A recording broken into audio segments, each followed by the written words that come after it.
Kaugalian po ang marami sa ating mga kababayan na ipagpaliban ang pagkonsulta sa doktor kahit meron ng nadaramang sakit. Naku, huwag po sana nating hintayin na ang isang simpleng sintomas ay lumala sa isang matinding karamdaman. Tulad na lamang ng nangyari kay Marilu Mesa ng Mariveles, Bataan. Napaiyak si Marilu Mesa nang ipinaliwanag ni Dr. Rene Gutierrez, isang ENT specialist, na may butas ang loob ng kanyang tenga. Noong 1 taon pa pala dinaramdam ni Marilu ang pananakit ng kanyang kanang tenga.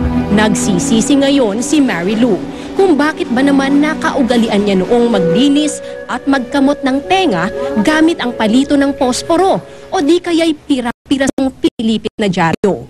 Akala ko lang po lang gano'n. Hindi ko na alam na meron na siyang malabas na nahihilo po. Tapos sumasakit po yung kalahati ng ulo ko. Gano'n. Naawa po ako sa mga anak ko. Nag-iisip, basa ko lang amusal. Bawa hindi ako makapag-aanap buhay. Minsan, sa kanyang paglalako ng panindang tinapa, bigla na lamang siyang nahilo at nahirapang magbalanse. Senyales na pala iyon ng paglala ng kanyang impeksyon sa tenga. Yung kaso ni Marilu Mesa ay tinatawag natin na otitis media. Ito ay impeksyon sa tenga na kung saan nagkakaroon ng isang pasyente ng impeksyon. Bahagi ng tenga. Pero lumalabas na likido sa kanyang tenga, nagkakaroon ng pananakit sa tenga. Okay? Minsan may kaakibat ito na lagnat at saka pagkahilo. Ayon sa mga doktor, ang isang taong madalas magkaroon ng ubot-sipon ay may malaking posibilidad na magkaroon ng otitis media o impeksyon sa tenga. Maaari din itong makuha kapag napasukan ng maruming tubig ang tenga o kapag sobra itong kinalikot.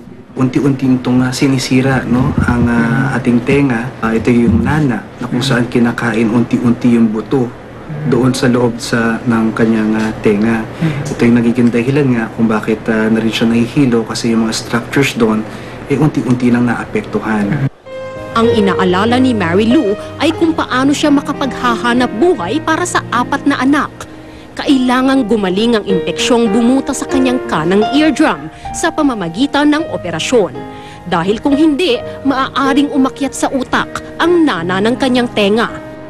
Nanabagan po ako sa inyo. Sana po tulungan niyo po ako. Mapagamot ang aking tainga. Kaya hindi ko po kayang ipagamot. Ang sakit po na tainga. Payo po ng mga doktor, iwasan po ang pagkalikot sa tenga gamit ang kung ano-anong bagay. Kung madalas namang magkaubo at sipon na usong-uso pa naman ngayon, maiging magpakonsulta na sa doktor.